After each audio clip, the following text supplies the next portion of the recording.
Bismillahirrahmanirrahim. Assalamualaikum warahmatullahi wabarakatuh. Pada kesempatan kali ini saya ingin menjelaskan tentang analisis fundamental dari PT Adikarya Tbk, yang dimana mungkin kita juga sering melihat lambang dari PT Adi ini sering terlihat di jalan-jalan tol atau di dalam proses pembangunan seperti LRT atau MRT yang ada di Jakarta. Kita mulai dari profil Adi. PT Adikarya Tbk adalah perusahaan yang bergerak di bidang konstruksi di Indonesia, yang dimana perusahaan Adikarya ini sudah menjadi milik pemerintah Indonesia atau perusahaan Adikarya ini milik BUMN. PT Adikarya pertama kali didirikan pada tahun 1960 dengan nama awalnya Retouch Ingenieur and Engineer Bedrijf Associatie Cellen de Brun Recherche en Development, yang dimana pada saat itu kepemilikannya masih di bawah Belanda. Namun sejak tanggal 11 Maret 1960, perusahaan dinasionalisasi dengan tujuan untuk memacu pembangunan infrastruktur di Indonesia. Bisnisnya termasuk layanan konstruksi, EPC, investasi infrastruktur, properti, dan real estate.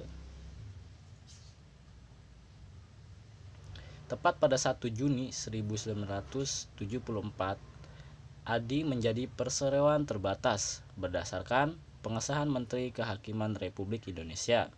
Perusahaan ini merupakan perusahaan konstruksi pertama yang terdaftar di Bursa Efek Indonesia sejak 18 Maret 2004, di mana pada akhir tahun 2003 negara Republik Indonesia telah melepas 90% kepemilikan sahamnya kepada masyarakat melalui mekanisme Initial Public Offering. Di sini saya menggambarkan sebuah diagram PAY, yang dimana pemerintah memiliki kepemilikan saham sebesar 51% dan sisanya milik publik yaitu 49%. Untuk visi dari perusahaan Adi yaitu yang memiliki visi untuk menjadi salah satu perusahaan konstruksi terkemuka di Asia Tenggara dengan melakukan kinerja berdasarkan atas peningkatan corporate value secara incorporated, melakukan proses pembelajaran dalam mencapai pertumbuhan, proaktif melaksanakan 5 lini bisnis secara profesional, governance, mendukung pertumbuhan perusahaan, dan menerapkan corporate culture yang simpel tapi membumi, dilaksanakan serta ikut berpartisipasi aktif dalam program kemitraan dan bina lingkungan dan corporate social responsibility seiring pertumbuhan perusahaan. Misi.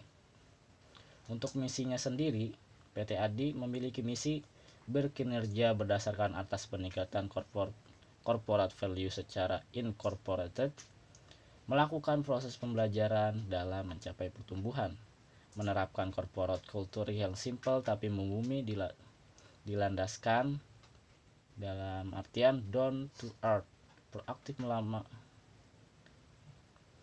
5 bisnis secara profesional, dan menerapkan governance untuk mendukung pertumbuhan,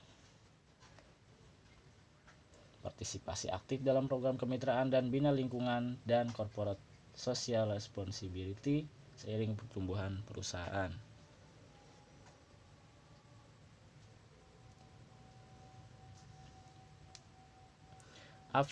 Afiliasi anak perusahaan PT Adi memiliki 4, yaitu yang pertama ada PT Adi Persada Beton yang berdiri di bidang perbetonan atau coran. Yang kedua ada PT Persada Property. Terus yang ketiga ada PT Adi Komuter Property. Yang keempat yang terakhir ada PT Adi Persada Gedung.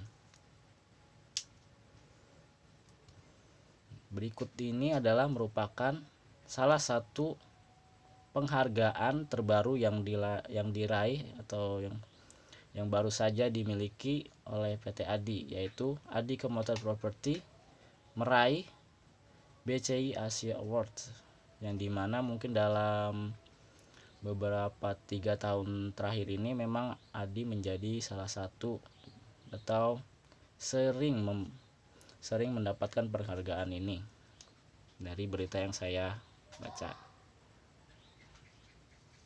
Ini adalah salah satu penyampaian atau mungkin kabar bagus untuk kenaikan pergerakan dari saham ADI.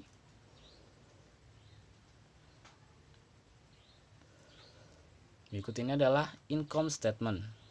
Di sini saya mengambil 2 sampel, yaitu berdasarkan dari pertumbuhan dalam 1 tahun. Di sini ada kuartal kedua pada 2020 sampai kuartal pertama pada 2021. Yang di sebelah kirinya itu ada income statement yang dalam jangka waktu 4 tahun, itu dari 2017, 2018, 19 sampai 2020. Yang dimana income statement PT ADI ini memiliki pertumbuhan yang lumayan.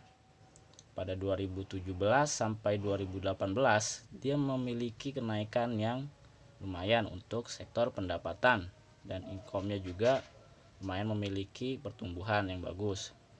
Sedangkan pada 2019 dia mengalami penurunan yang tidak terlalu besar, yaitu sekitar 3-2% saja.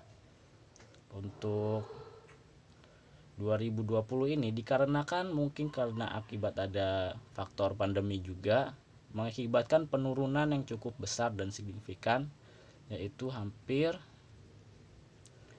5% dari 2019. Sedangkan di dalam income statement yang dalam jangka waktu 1 tahun ini memiliki pertumbuhan yang lumayan, yaitu pada kuartal kedua yaitu memiliki pertumbuhan yang lumayan, didukung dengan kuartal ketiga itu mengalami kenaikan juga. Hanya saja pada kuartal keempat mengalami penurunan, dan kuartal pertama pada 2021 ini dia mengalami penurunan, tapi akan sangat memungkinkan pada kuartal kedua 2021 ini akan mengalami penaikan sebesar 2% atau 3%, karena negara Indonesia sendiri sudah mulai bangkit ekonominya dan sudah mulai ada progres peningkatan dari pemerintah juga, didukung dengan adanya pembangunan yang mulai ada pembangunan juga di daerah-daerah, dan juga pembangunan yang ada berskala nasional.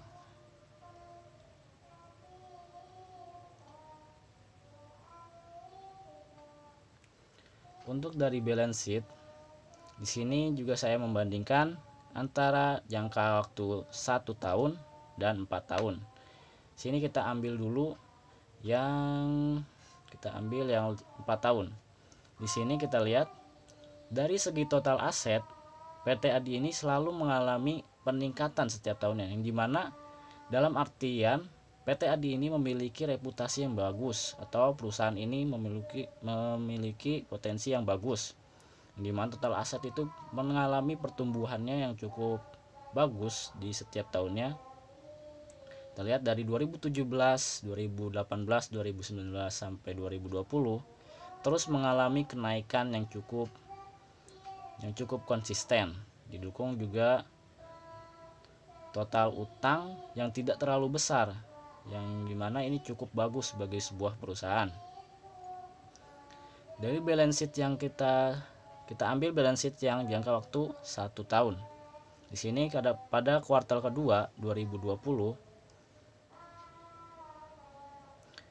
dia mengalami total aset yang lumayan mengalami peningkatan, dan pada kuartal ketiga juga mengalami penurunan sedikit,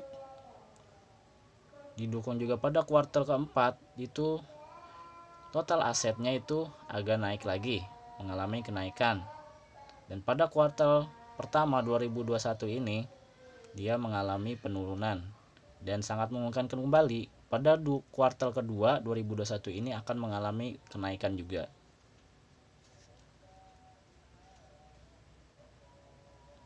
Nah, berikut ini adalah grafik dari PT ADI selama 5 tahun terakhir, yang dimana dari 2016 atau 17 ini mengalami progres yang cukup penurunan atau bearish yang cukup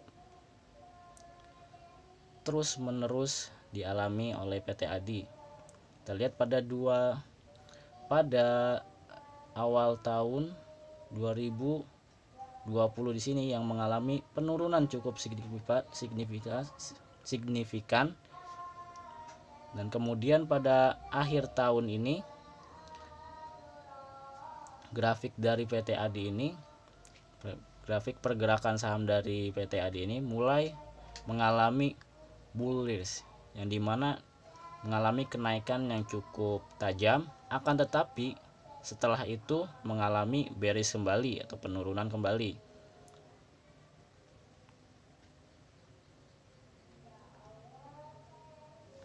Menurut saya dan menurut pandangan saya, PT ADI ini merupakan perusahaan yang bagus, karena selain perusahaan ini adalah milik pemerintah dan juga memiliki program-program atau progres yang cukup signifikan, didukung juga PT ADI ini memiliki progres yang cukup bagus itu. Dari tingkat pertumbuhan dan utang yang rendah itu sangat bagus bagi sebuah perusahaan.